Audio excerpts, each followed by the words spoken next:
The Honest company is currently valued at just over $300 million. And with the company projected to do that much in revenues in 2022, it begs the question if this company is actually undervalued. And so in this video, I want to share my thoughts about whether or not the company is undervalued, what they reported for their earnings, and then share if I'm buying, holding, or selling. But I don't want to waste your time, so let's go ahead and dive right in. The Honest company hit an all-time low of $2.54 back on June 16th, and then in mid-August, it went up to $4. But now it has fallen back down to about $3 per share. But when you compare their current share price to when they first went public, the numbers are ridiculous. In June of last year, this company was almost $20 a share. So let's go over these numbers to see if this share price is actually justified. First, when we look at their revenues, they generated $85 million, which is a 2% revenue growth. Now, this just does beat analyst estimates, but it's pretty much in line. Honestly, I did expect a little bit better, but when I consider where most of their growth is going to come from, it wasn't going to be Q3 or Q4 of this year. It's going to really start in 2023, but I'll talk more about this later. But let's go ahead and look at their revenue growth from the three different categories. They split their revenues up into three segments: diapers and wipes, skin and personal care, and household and wellness. For their diapers and wipes, which is their largest segment and made up 65% of their third quarter revenues were up 3%. Now, this really isn't big growth in comparison to the 9% the quarter before, but they have continued to grow their consumption compared to category growth by 3%. Wipes, on the other hand, have continued to perform really well as they have doubled the growth of the overall category. But overall, I would say that the diapers and wipes numbers were okay. When we look at skin and personal care, which makes up 26% of their Q3 revenue, we did see a decline of 13%. Honestly, this was a concern for me because I do feel like over time this could be a larger segment for them. The reason for the decline is not good. Revenue was negatively impacted 25 percentage points because of the prior year skin and personal care rotational program. Now, even though this hurt them massively, this means that they won't have to face this one-time program next year, so it could be easier to beat revenues year over year. The last segment of the business is their household and wellness, and I don't think many people expected these kinds of numbers. They increased revenues 115% year over year. Now, this does only represent 10% of the total revenue, but this could grow in the future. Here's why. The growth for this category was driven by the baby clothing business. This is something that they are planning to scale in their retail footprint for 2023. Now, this used to be a royalty arrangement, but now it is part of their conventional supply arrangement. So they will get full revenue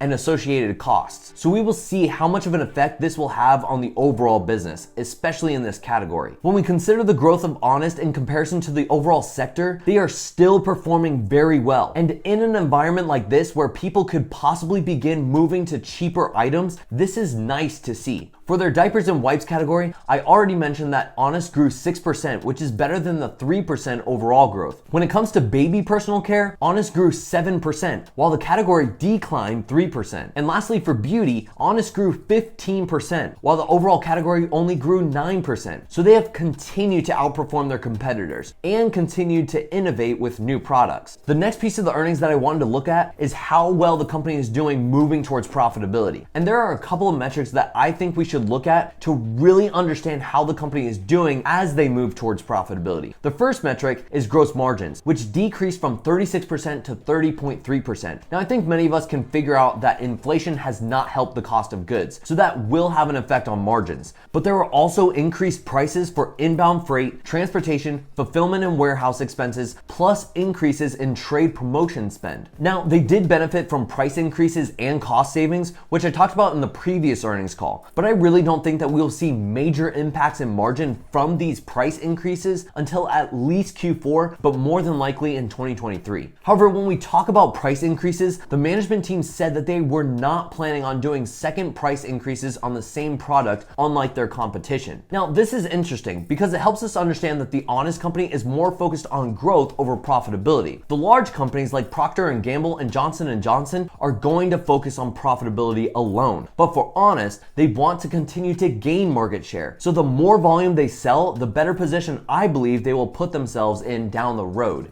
But with all that said, it is important to note that because their costs have exceeded expectations in Q2, they pushed back their positive adjusted EBITDA, or earnings before interest, taxes, depreciation, and amortization, to Q4 of this year. So they ended up having an adjusted EBITDA loss of $5.6 million.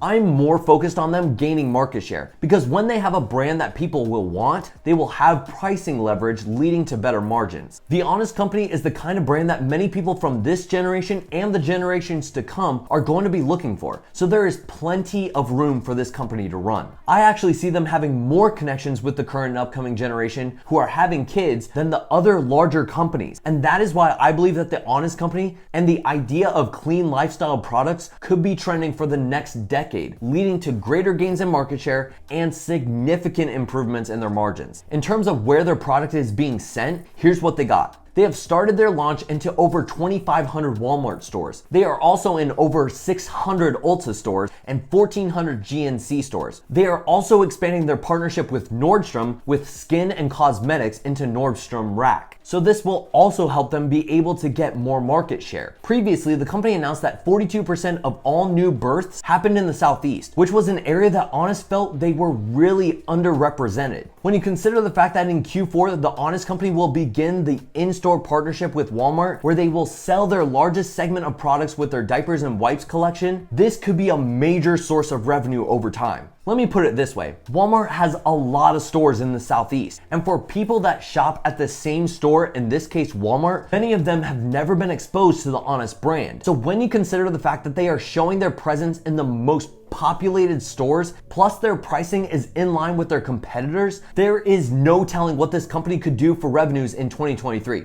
Well, sort of. The management team did give us guidance for the first half of the year for revenues. They are expecting to be between 7 to 10%. Now, this isn't much for guidance, but based off of the kind of expansion that they have into new stores, plus their baby clothing line, I wouldn't doubt them getting to double digits as they get to the end of 2023. Okay, now onto the balance sheet. The company finished the quarter with $41 million in cash and cash equivalents and short-term investments with no debt. They also believe they don't anticipate their cash position being impacted despite the increased investment in working capital. So with the company valued at about $300 million, this is a healthy amount in my opinion. But another thing that is important to see is that they have almost $39 million in accounts receivable. They currently have almost $250 million in total assets and about $93 million in total liabilities. So when we look at the balance sheet, I'm quite pleased, and there isn't anything really that I'm concerned about. The last point that I want to make that I believe is really important is how the company is going to perform in 2023 and beyond. When I think about the fact that the company is going to have positive adjusted EBITDA in Q4, plus they are planning to increase prices in December, which will help even more with their margins, 2023 could be a fantastic year for them on the margin side. When it comes to their revenues, I wouldn't doubt seeing the company reach double-digit growth in the back half of the year, especially considering that they could be close to double digits in the first half of the year, when they're still expanding into new stores and continuing to innovate on every segment of their business. So with this earnings report and conference call, here's what I'm doing. The company is extremely undervalued in my opinion, and with them possibly reaching positive adjusted EBITDA for all of 2023 while maintaining their cash position, I'm continuing to add, especially if the company remains in the $3 range. I see outstanding potential, and given the statistics that I've mentioned previously, I think that this one also has a really low risk. Hope you all have a great rest of your week, and I'll see you in the next one.